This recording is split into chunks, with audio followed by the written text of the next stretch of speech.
My arch-nemesis, Charles Cole, had an accident. He was going to spend the rest of his life in a wheelchair. Everyone avoided him like the plague, but I was more than happy to marry him. Since he couldn't walk, I felt like I had a new pet, one I could mold however I wanted. When I was happy, I'd pull him into my arms and we'd sleep together. When I wasn't, I'd pinch his handsome cheeks and mush his face around. Seeing him look so mortified and humiliated always managed to cheer me up. The day my family went bankrupt, I realized I probably couldn't afford to keep him. I made arrangements for his future, packed my things, and quietly left New York City. But he dragged me back. The tall man pinned me against the floor-to-ceiling window. "Jenna," he snarled, biting out every word, "what the hell is this? You sleep with me and then try to run?" I stared at his long, straight legs, horrified. "How are you standing?" It was a dreary, rainy day at the Johnston family's hillside estate. The room was dim. Using the faint light filtering through the window, I walked to the bed and slid under the covers with Charles Cole. He was my former rival, now my husband. The fact that he was now lying here obediently, letting me do as I pleased, was a huge thrill. Charles's whole body went rigid as I pulled him into my arms. He struggled for a moment before finally saying, "I don't feel well today. You should sleep in your own room." I bit down on his collarbone, my voice muffled. "No. It's warmer sleeping with you. I want to sleep here." His ears turned red. He looked like he wanted to curse me out but couldn't find the words, so he eventually just fell silent. He closed his eyes, trying his best to ignore me. His long, thick eyelashes trembled, making him look a little pathetic. I smiled, slipping my cool fingers under the blanket and forcing him to interlace them with mine. He flinched and tried to pull his hand away, but I brought it to my lips and gently nibbled on his fingertips. He couldn't take it anymore. His eyes flew open, his fair skin flushed completely red. "Jenna, I'm not your toy." I looked straight into his reddened eyes and chuckled. "How could you be a toy? You're my husband. I'm just doing this to, strengthen our bond." His chest heaved, but with his lower body paralyzed, all he could do was lie there and let me tease him, completely powerless to resist. The rain outside grew heavier, punctuated by the occasional clap of thunder that seemed ready to split the sky in two. My eyelids felt heavy. I wrapped my arms around Charles's lean waist and buried my face in his chest. When he didn't say anything, I looked up at him. "Why'd you stop cursing at me?" "Some people," Charles said wearily, "just get more turned on the more you curse at them." I let out a low laugh. "You wouldn't happen to be talking about me, would you?" He struggled slightly in my arms. "If the shoe fits. And if I don't think it fits?" I challenged. "Objective facts," he said stiffly, "don't change. Just because someone wants to argue." The smile on my face widened, and I tightened my grip around him. Arguing with him was always fun. The pleasant scent of fur drifted into my nose, calming me and making me even sleepier. I drifted off into a hazy sleep. But even in my dream, I could feel a burning gaze fixed on me, as if it wanted to swallow me whole. I slept until the afternoon. The sky outside was still overcast. At some point, Charles had fallen asleep too. His strong arm was wrapped tightly around my waist, holding me in place. I took out my phone and snapped a picture of his sleeping face, then took a few more of the way he was holding me. I was very satisfied. I chose a solo shot of him and set it as my wallpaper. Suddenly, even my phone looked better. Charles was still Charles. Even in his downfall, he hadn't lost an ounce of that refined, captivating charm. He had the classic good looks of a man from up north, strong and rugged. His facial structure was sharp, his features deep-set and defined. He had a high-bridged nose and thin lips that looked perfect for kissing. But I didn't dare make a move. After all, Charles and I had a history of being at each other's throats. In the business world, it was either me stealing his clients or him trying to drive me into the ground. Even though I'd picked him up after he hit rock bottom, I was afraid that if I pushed him too far, he might snap and do something drastic. That was the last thing I wanted. I could hear his steady breathing beside me. His hair was a little messy in his sleep, and his lips were slightly flushed, looking like an invitation to my own ruin. I clenched my fists to suppress my dark impulses, got out of bed, and went to the living room to chug 2 glasses of ice water. Beauty really is a dangerous thing. In that moment, I started to think that bringing Charles home might not have been the right decision after all. I used to despise Charles Cole. I thought he was an uptight prude who was secretly seething underneath. He always looked down his nose at everyone, wrapped in an aura of cold detachment that kept people at a distance. If I ran into him at a business reception, he'd act like I was invisible, brushing past me without a change in expression. If we met at a bar, he'd shoot me a cold glance, sometimes even looking with disgust at the male models I'd hire. He was just so damn annoying.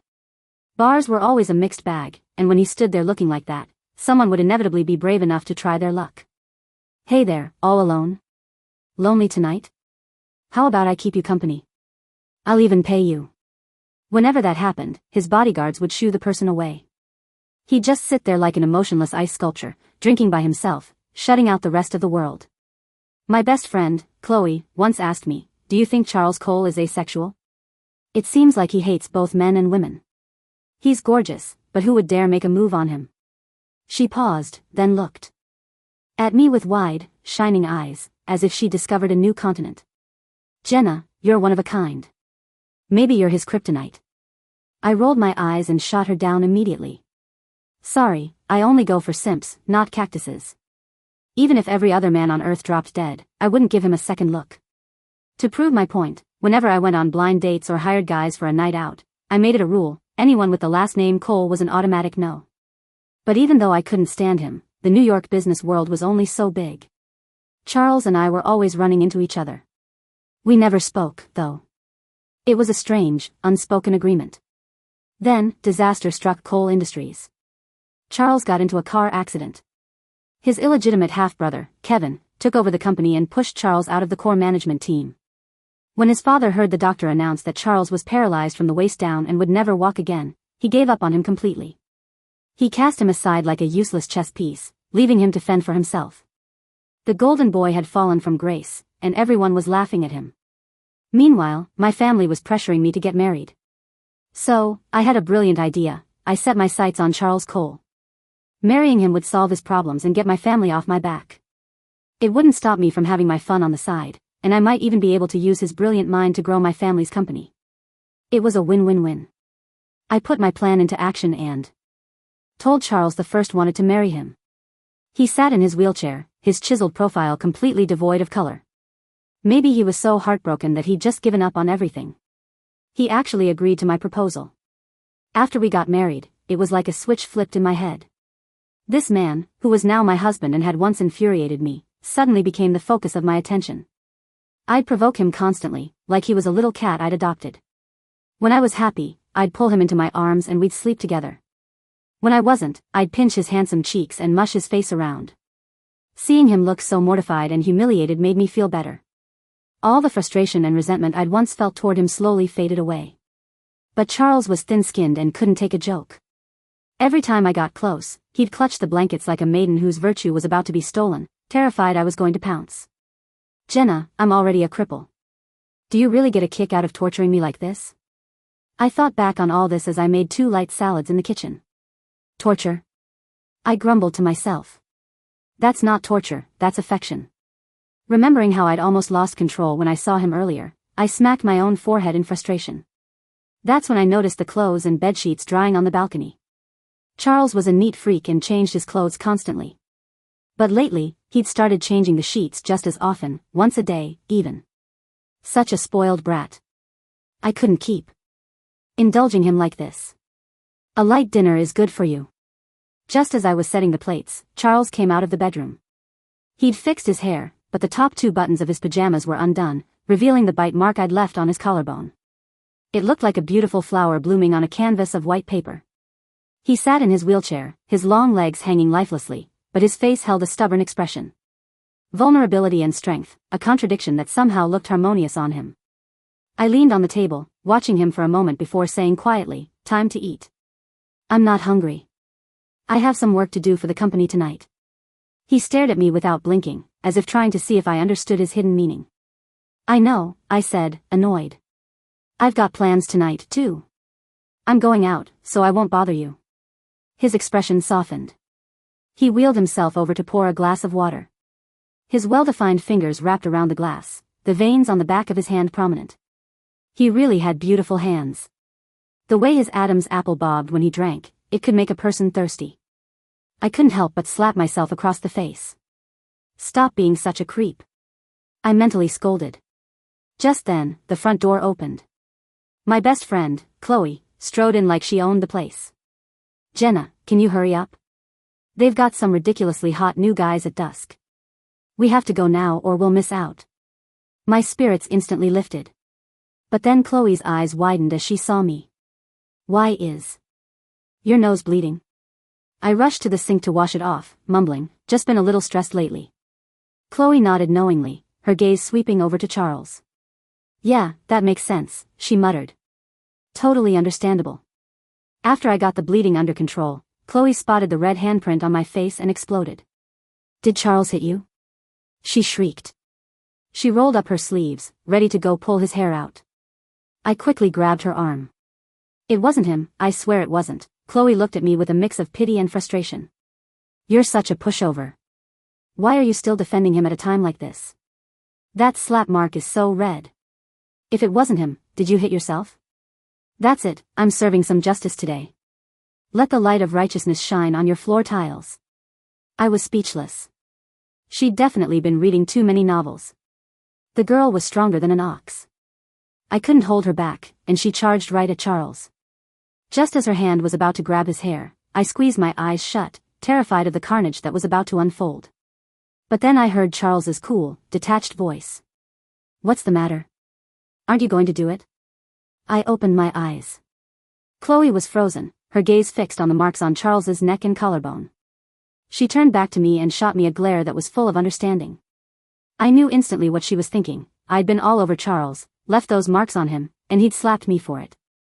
I was about to explain when Charles's voice cut in again.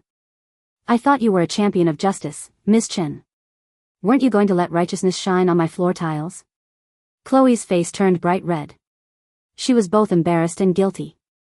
I jumped in to smooth things over. Chloe was just quoting a song. Haven't you heard it? The light of righteousness, shining on the great earth. As I spoke, I reached over and fastened the top 2 buttons of Charles's pajamas.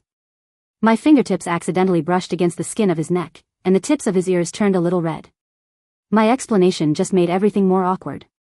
Chloe finally couldn't take it anymore, grabbing my arm and pulling me toward the door. You know what? I'll just take you to dusk to spread your righteousness there, she said loudly. Without another word, she dragged me out of the house. As the door clicked shut, I heard Charles's angry voice yell, "Don't go." On the way to dusk, Chloe rubbed her arms as if trying to shake off a chill. You know, she complained, I'm starting to think Charles has the potential to be really sharp-tongued. If he licked his lips while he was talking, he'd probably poison himself. I chuckled. Well, what did you expect? I told you not to rush in without listening to me. I couldn't help it. Chloe whined. I'm just a simple, empty-headed girl. My hands always move faster than my brain. And you? She said, turning to me. Are you part dog or something? Look at what you did to poor Charles. Anyone who didn't know better would think he was being abused. Also, what's with the slap mark on your face? Did you get fresh with the pretty boy and get put in your place? I rubbed my nose, looking sheepish. I was sleepwalking and accidentally slapped myself. But you can't hide anything from Chloe. The moment she heard my explanation, a wicked grin spread across her face. You can do that? That's a special talent not everyone has. Next time one of my friends gets on my nerves, you have to sleepwalk over and slap them for me. My ears turned even redder. She patted my shoulder. Also, Charles is a patient right now. Take it easy on him. Don't wear the poor guy out. I slapped her hand away. We have a very pure relationship, okay? You should worry about yourself. Your dad said if he caught you at dusk one more time, he'd ship you off to work in South Africa. Her eyes went wide. When we got to dusk, the place was pulsing with loud music and dancing. People were shouting, laughing, and moving together in a massive crowd. In that atmosphere, I felt like a fish back in water, completely in my element. After a while, my phone lit up with a call from our butler, Leo. Leo? What's up? Leo's voice was frantic. Miss Jenna, Mr. Cole isn't feeling well. He nearly fainted. I'm about to take him to the hospital. You should get over there, quick. Just then, I heard Charles's weak voice in the background. No hospital, I haven't finished my work, I need to keep going. I was furious and worried. What are you talking about, work? You need to. Jenna, I'm fine, Charles's voice cut in, even fainter this time. You go on and have fun, don't worry about me. Right after he spoke, there was a flurry of commotion on the other end. Leo's voice changed, now filled with panic. "Mr. Cole? Are you all right, Mr. Cole?" Beep, beep, beep, the line went dead. Leo sent me a text with a hospital address, saying he was taking Charles there first. I immediately replied that I was on my way. My mood for partying was completely gone. I told Chloe what was happening and rushed to the hospital. On the way, I cursed myself. I shouldn't have left Charles alone. What if something serious happened? It was strange, really. He had been recovering so well. Aside from not being able to move his legs, he was perfectly normal. His last physical showed he was healthier than me in every way. How could he have suddenly collapsed? I was going to have to ask the doctor about this. When I got to the hospital, I sprinted to Charles's room. It was quiet inside. He was lying motionless on the bed, his face so pale it almost blended in with the white sheets. Charles's physician, Dr. Evans, was standing by his bed. When he saw me, he began explaining Charles's condition, choosing his words carefully. "Mr. Cole has been in very low spirits since the accident. As his wife, Ms. Johnston, have you been trying to communicate with him more?" I thought for a moment and nodded earnestly. "Yes, a lot. Holding his hand, hugging him, kissing him, that was all intimate communication." Dr. Evans hesitated. "But his condition is even worse than before." I was shocked. Just then, I saw Charles's hand twitch on the bed, and his brow furrowed. "Dr. Evans, I think he's waking up," I said excitedly. Dr. Evans tucked Charles's hand back under the covers and patted it firmly. "Impossible. Mr. Cole is exhausted. There's no way he could wake up now." His tone was so certain that I glanced back at the man in the bed. His breathing was steady again. Okay, I must have imagined it. The doctor knew best. Dr. Evans sighed and lectured me, "You need to trust your doctor." "Right," I said. Listening to Dr. Evans, I started to feel a pang of guilt as I remembered Charles's red-rimmed eyes, the veins popping on his neck, his clenched fists, and his constant rejection. He was right. Charles's poor health was my fault. He was getting sick from the stress of me constantly teasing him. Seeing my silence, Dr. Evans continued, "Mr. Cole is also under a lot of pressure from work. If this continues, I'm afraid he'll start losing his hair and go bald." With that, he pulled a picture out of his pocket. It showed a young man, not much older than us, who was already bald on top with just a ring of hair on the sides. He was one step away from being completely bald. I was horrified. Dr. Evans pushed his glasses up his nose, a glint in his eye. "As his wife, you really need to be more concerned about your husband's health. A lot of these young CEOs trade their looks and health for success." His words left me stunned and terrified. And deeply ashamed. Charles was working for himself now, but my family's company was reaping huge benefits from it. He was toiling away at night while I was out partying. I felt like a ruthless boss who had no consideration for her employees. And he was so handsome now. If he went bald, I'd probably want to kill myself. Handsome men were a rare species. I needed to cherish and protect him. The next day, after confirming Charles was fine, I checked him out of the hospital and we went home. That evening, after my shower, I climbed into bed and lay down beside him. His body was warm, and the heat radiated through our clothes, making me feel a little restless. "Charles, you're not mad at me, are you?" My voice broke the silence in the bedroom. Charles's hand moved. I fainted because I was overworked. "It has nothing to do with you." His tone was gentle and forgiving, which only made me feel guiltier. Who was he overworking himself for? Wasn't it for my family's company? For me? But he didn't blame me at all. Instead, he asked, "So, did you have fun yesterday?" I thought back to the laughter and noise at dusk and zoned out for a second. Seeing my silence, Charles assumed I hadn't enjoyed myself and felt a wave of guilt. He lowered his gaze, his voice full of regret. "It's all my fault for bothering you. Who were you with at dusk yesterday?" "I can apologize to him." "Don't." I couldn't stand seeing him so defeated and self-deprecating. I cut him off. I threw my arms around his waist and buried my face in his neck. "You don't have to be like this," I mumbled. "I was just dancing on my own yesterday. I wasn't with anyone." I used to bully him all the time, yet he was still so gentle with me. The more I thought about it, the more ashamed I felt. The picture Dr. Evans had shown me flashed in my mind. I debated whether to tell Charles not to work so hard. I hesitated, then tested the waters. Things at the company aren't that busy right now. Why don't you take a break? Charles was quiet as he considered my suggestion. I thought I might be getting through to him. I felt a flicker of hope. But after a moment, he made up his mind. No, he said. I don't think I'm working hard enough. I could be working harder. I was stunned. I used to work 8 hours a day. From now on, for you and your family's company, I can work 12. It was like being struck by lightning. I was completely fried. I grabbed his hand. That's enough, really. You're already working so hard. He pressed his lips together. It's not enough. I heard the prices for drinks and bottle service at dusk went up again, and the luxury brands have all released new collections.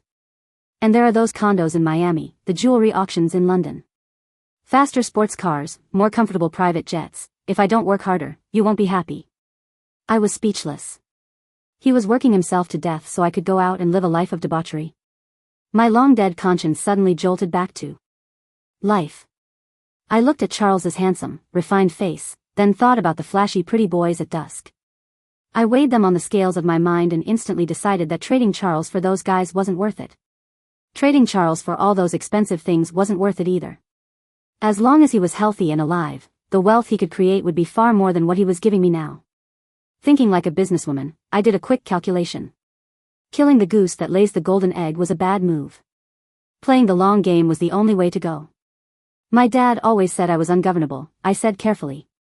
How about you try to manage me from now on? I'll try my best not to go out so much and just stay home with you. How does that sound? If I stayed with him, I could supervise him and make sure he didn't overwork himself. He stiffened at my words, then quickly relaxed. Can I really manage you? He asked softly. I looked up at him and nodded. I prayed he would agree. If he agreed to manage me, I could use that as an excuse to manage him. Manage him so he wouldn't get too tired, so he wouldn't be unhappy. That way, his health would improve. And he'd stay handsome. Charles saw how sincere I was, but he looked down sadly. But I don't have the right or the authority to manage you. You're my husband. How could you not have the right? I thought about it and realized he must feel incredibly insecure. He was probably afraid I'd go back on my word. If he tried to rein me in, I'd just push back and make him look foolish. So I added, I'll draw up a contract tomorrow. We can both sign it. Then you'll have the official right to manage me, and I can manage you. How about that? He looked down at me, hesitating. Really? I nodded. Charles turned his back to me. A moment later, his shoulders began to shake slightly. Seriously? All I did was ask him to manage me, and he was so moved he started crying. The next day, I had the contract ready. Charles looked at me deeply. You can still back out, he said quietly. I'm not backing out. Just sign it, I urged. He slowly signed his name, then seemed to remember something. The company is expanding its business in the north suburbs. The office there needs someone on site, so I'll be busy for a while. I'll be staying at the house up there. His words reminded me of just how much he'd been doing for the company lately. The North Suburban division had never been very profitable, but after Charles took over, its performance shot up to second place in the entire group in no time. And now he wanted to expand it even further. I was grateful to him, and I was worried that no one else could take proper care of him. I'll go with you, I said. I was also interested in that business sector. Going with him would be a good way to gain more experience. But then I saw him take a sip of water, his Adam's apple bobbing, and the next words that came out of my mouth were, besides, I'm used to sleeping with you now. He choked on his water, his dark eyes filling with tears. Charles shot me a sharp glare, his chest heaving as he tried to compose himself. Finally, he said, do whatever you want. Which meant yes. After we moved to the new place, I started attending business events with him. At one of them, we ran into his brother, Kevin. Even though they were brothers, their looks and demeanor were worlds apart. Kevin was wearing a custom-tailored suit, but he looked like a kid playing dress-up in his dad's clothes, completely out of place. That, combined with the undisguised arrogance on his face, made him incredibly annoying. Charles, on the other hand, was low-key and gentle, navigating the world of money and fame with ease. He had a faint smile on his face and was well-versed in current events, finance, and new business trends. His conversations were substantive, and he easily won people over. As I watched him, a little voice in my head whispered, "This man is mine." A wave of indescribable satisfaction washed over me. Later, after Charles had had a fair bit to drink, I wheeled him out to the balcony for some fresh air. Kevin quickly followed us. Well, what's a cripple like you doing at a high-class event like this? Mooching off your wife, huh? You've really made something of yourself. If you're so good at pleasing women, why don't you go work at a club? I happen to know a few rich old ladies I could introduce you to. Charles listened to his venomous words as if he were watching a clown perform. He wasn't angry. Or bothered in the slightest. But I couldn't take it anymore. I swung my fist and punched Kevin right in the nose. Blood immediately started pouring out. He wiped at it, smearing it all over his face. What the hell is wrong with you? Are you crazy? Kevin glared at me, balling his fists, ready to fight. I looked at him contemptuously, planning to hit him even harder next time, hard enough that his own mother wouldn't recognize him. But Charles grabbed my hand. He looked at his half-brother and said coldly, "Kevin, don't make a scene. I hear coal industry's stock has been tanking lately. If you cause a scandal here, the shareholders won't let you off easy. It's a long way down from the top. Are you sure you want to find out what that feels like?" Kevin's face contorted in anger. What do you care about coal industries? You're a cast-off. You're living worse than a dog. How dare you threaten me? I'm warning you, stay away from the company, or I'll make you regret it. With that, he stormed off. That piece of crap, I fumed. He talks so tough. Someone's going to put him in his place one of these days. Charles watched Kevin walk away, a small smirk on his lips. He let out a low mm. After the party, I couldn't get Kevin's obnoxious face out of my head. The more I thought about it, the angrier I got, so I hired some guys to beat him up.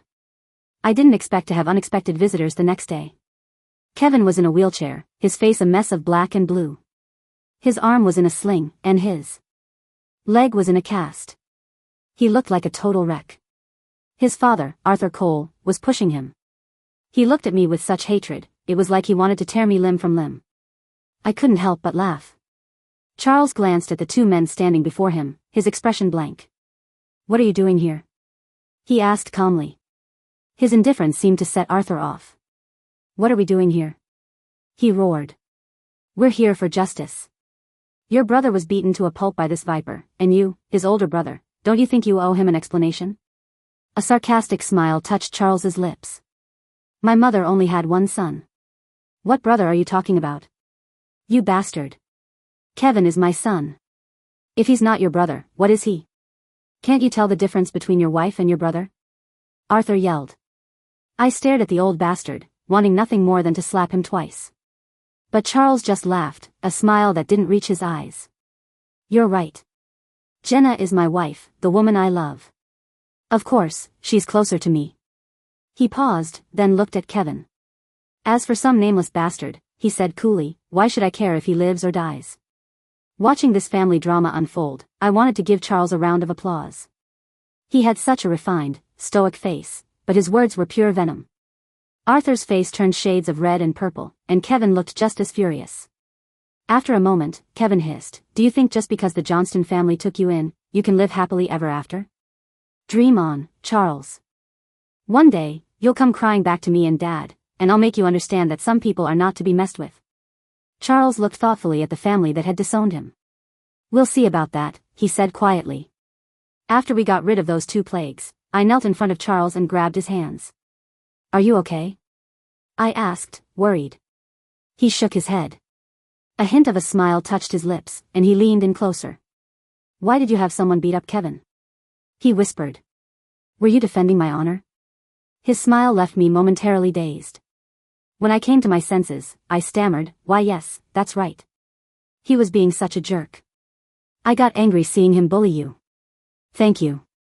You're so good to me," he said, pressing his lips together as if he was a little flustered by my kindness. Lately, sharing a bed with him had stirred up some strange feelings in me. I wanted to be closer to him, even closer. My lips met his.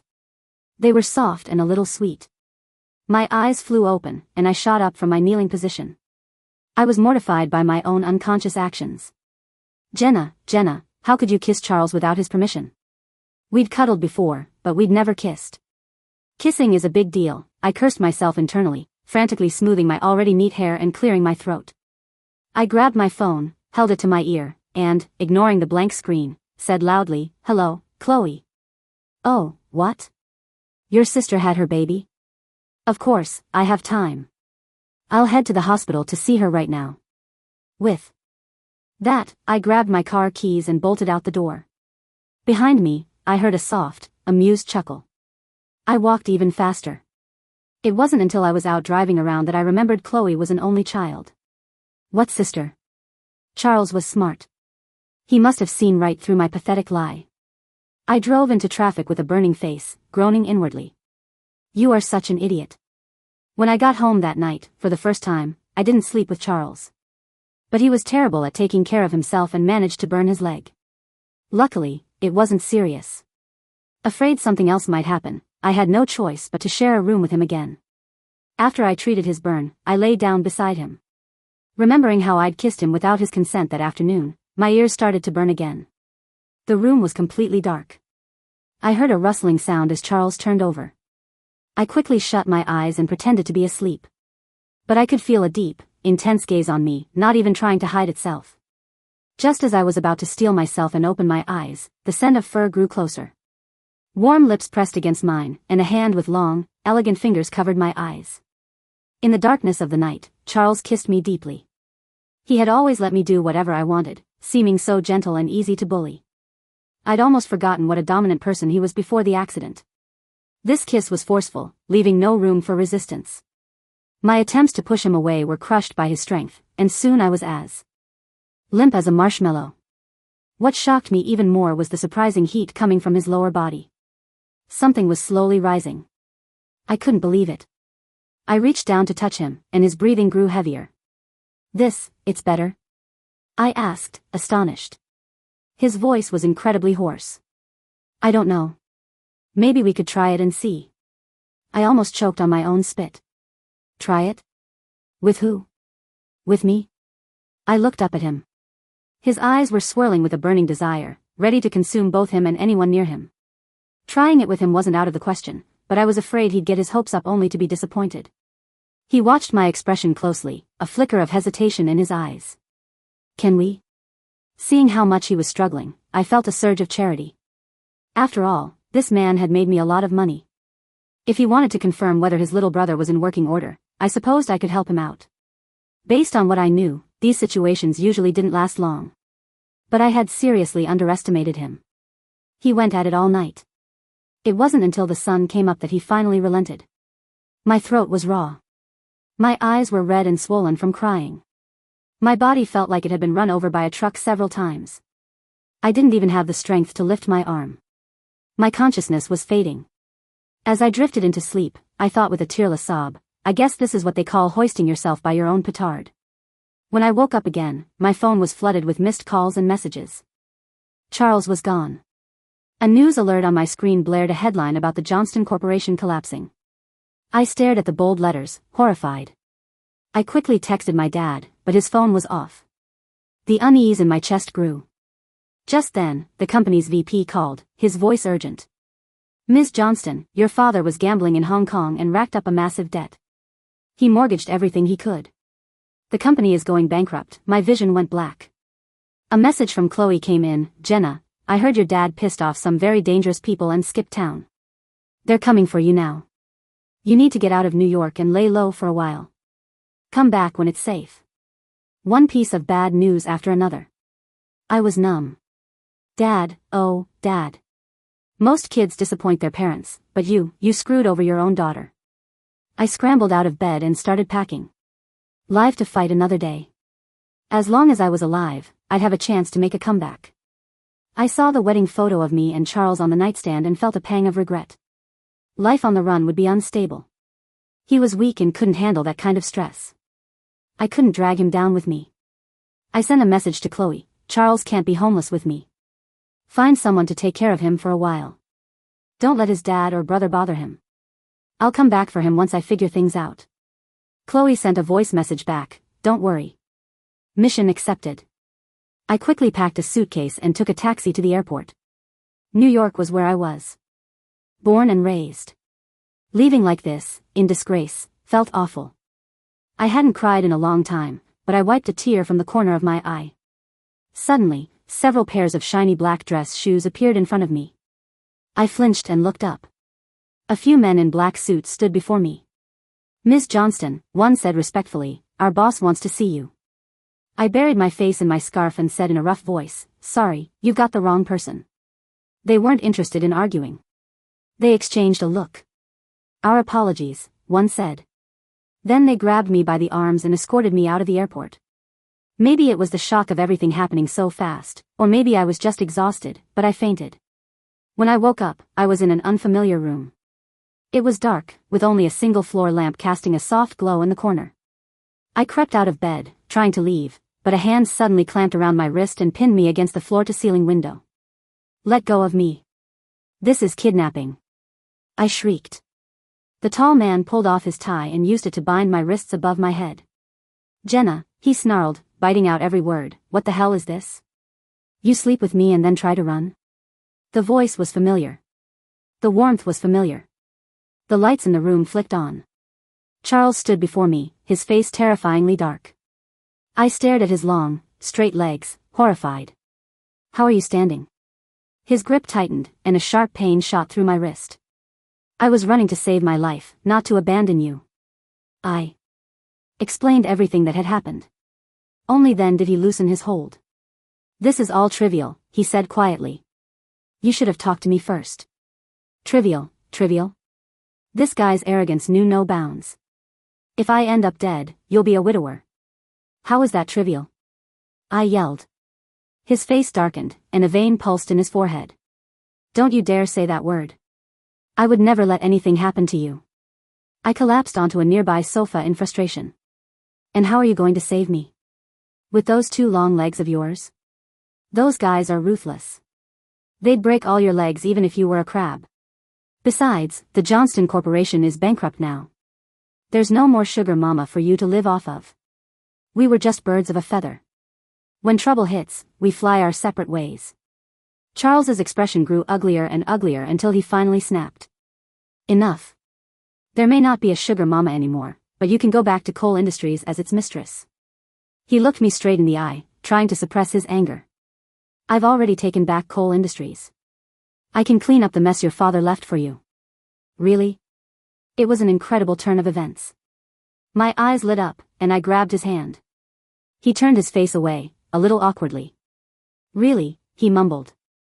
"But I have one condition. You have to promise me." "Okay, I promise.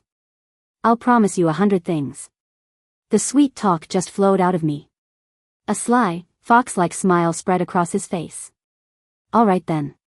Since you're so sincere, you can agree to 100 of my conditions." I was speechless. I'd heard bits and pieces about Charles's family history before. His father had started coal industries using his mother's dowry and support. The company's expansion and IPO were also thanks to her abilities. But somewhere along the line, the couple grew apart. Thinking back now, it was probably because Arthur had an affair.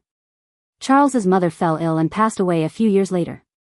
Fortunately, before she got married, she had owned a small, under-the-radar tech company. That company got lucky and hit the jackpot, eventually growing into the giant it is today. Charles was the sole beneficiary. As he slowly recounted his past, I felt a wave of emotion. "Your mother really loved you." Loving parents always plan for their children's future. Thanks to his mother's foresight, Charles wasn't left completely helpless. But, if he had all these resources, why did he agree to marry me after the accident? He looked at me quietly, as if he expected the question. "You really don't remember at all?" I just stared back at him, completely lost. He sighed and ruffled my hair. "It was a long time ago," he said gently. "When I was a little girl, my dad used to take me to all sorts of banquets. I had a big appetite, so as soon as the food was served, I'd dig in. One time, I was so hungry I practically inhaled my food. When I finally looked up, I saw a little boy across the table staring at me with a wounded expression. I met his gaze, and he immediately turned away, hopped off his chair, and ran out of the room. I was a little full after eating, so I went outside to walk it off. I found him fighting with some other kids. He was pinned to the ground, his small, fair face covered in dirt and scrapes. He looked so pitiful. Back then, I had a strong sense of justice and couldn't stand seeing weaker people get bullied. I charged in and chased all the mean kids away. "Thanks," he said, wiping his tears as he stood up. I patted his shoulder and said in my most grown-up voice, "Don't mention it. You should learn how to fight so you can protect yourself. Besides, real men don't cry. Next time something like this happens, don't you cry. Make the people who want to bully you cry instead." To this day, I can still remember the way his eyes sparkled as he looked at me, filled with adoration. It was as if I were a hero who had descended from the heavens, destined to become a legend in his life. It's a shame I forgot to ask his name. After finishing his story, Charles looked at me expectantly. My eyes widened in disbelief. "That little boy, that wasn't you, was it?" I asked tentatively. He nodded. I clutched my chest and staggered back a step. So we'd known each other for years. But he always ignored me whenever he saw me. I thought he hated my guts. He glanced at me, looking a little uncomfortable. "That's because every time I saw you, you were with a different guy." There was a hint of resentment in his voice, and I instantly understood. He was always so grumpy because I was always laughing and talking with different men. He'd been jealous. So the seeds of fate had been planted long ago, and now they were finally blooming. I wrapped my arms around his neck and gave his lower body a meaningful look. "So when the doctor said you were paralyzed, that was a lie, too?" He gave a low No wonder he was such a beast that night. I thought it was some kind of medical miracle. Turns out it was just another lie. Noticing my mind was wandering, Charles pinched my chin. "What are you thinking about?" he asked, annoyed. I knew exactly what his trigger was, but I couldn't resist dancing on it. I smiled. I was just thinking about that new batch of handsome guys at dusk. His eyes darkened, a storm brewing within them. His lips crashed down on mine, fierce and wild. "I'll make you forget," he growled. And he was a man of his word. By the end, I was lying on the bed, completely spent, having forgotten everything I was supposed to forget. Later, Charles helped the Johnston Corporation get through its crisis and kicked Arthur and Kevin out of his company. I saw those two obnoxious men one last time. They were once so glamorous, but now they were like stray dogs. "You ungrateful brat," Arthur yelled. "You won't even spare your own father. You'll be struck by lightning one day." "I've only ever heard of cheating husbands going to hell," Charles said calmly. Arthur stumbled back, nearly falling over before Kevin caught him. Kevin was a mess. But he still spoke with an air of arrogance. "Don't get too cocky. My father and I will make a comeback." I couldn't hold back anymore. "Are you two serious?" I asked. The only reason they'd ever been successful was because one lived off his wife and the other lived off his parents. Neither of them had any real talent. What made them think they could make a comeback? "Excuse me," I asked politely, "but where are you getting this confidence?" Kevin sneered. "Does it matter where I get it from? What matters is that I have the guts to dream big and fight for it." Hearing his son's grand speech, Arthur nodded in approval. Charles witnessed the whole thing and clapped 3 times. He pulled a business card from his pocket. "You've got such big ideas. It would be wrong of me not to support you." He placed the card in Kevin's hand. "You've always been good at groveling. How about this, why don't you go work at a club? I happen to know a few rich old ladies I could introduce you to." He threw Kevin's own words right back at him. I burst out laughing. A flash of hatred crossed Kevin's eyes. He grabbed a fruit knife from the table and lunged. In the nick of time, Charles pulled me out of the way. The sound of a gunshot echoed through the room. "Don't move. Police." It turned out Charles had already reported Arthur and Kevin's crimes to the authorities. The two were suspected not only of financial crimes but also of attempted murder. The death of Charles's mother years ago had always been suspicious. He had investigated and discovered the truth, that the murderers had been right beside him all along. The evidence was irrefutable. Arthur and Kevin were quickly taken into custody to await their final sentencing. Their names vanished from the New York business world, leaving behind nothing but a cautionary tale. One day, Charles cooked a lavish dinner, and we were eating peacefully at home. "My car accident," he said, "that was Arthur and Kevin's handiwork, too." He calmly revealed the truth of the past. I was horrified. "What?" he repeated himself. I stared at him, my face twisting in disbelief. This man was unbelievably calculating. He knew Kevin had arranged the accident, but he played along, letting the plot unfold. He'd even manipulated it, turning their plan to his own advantage. He fooled his biased father, deceived his foolish brother, and captured my arrogant self. I had always thought he was a helpless victim after the accident. I never imagined I would end up falling into his trap, too. Charles Cole was truly one of a kind. When it came to being cunning, no one could beat him. "Jenna, are you mad at me?" he asked carefully, seeing my expression darken. I rolled my eyes. "Mad about what?" "That you made me so much money." The lies were fake, but the money he earned and the help he gave were real. He used his resources to save my family's company, gave me shelter, and encouraged me while I was rebuilding my business. None of that was fake. If he really didn't care about me, he wouldn't have gone to such lengths. Not long after dinner, I heard the shower running.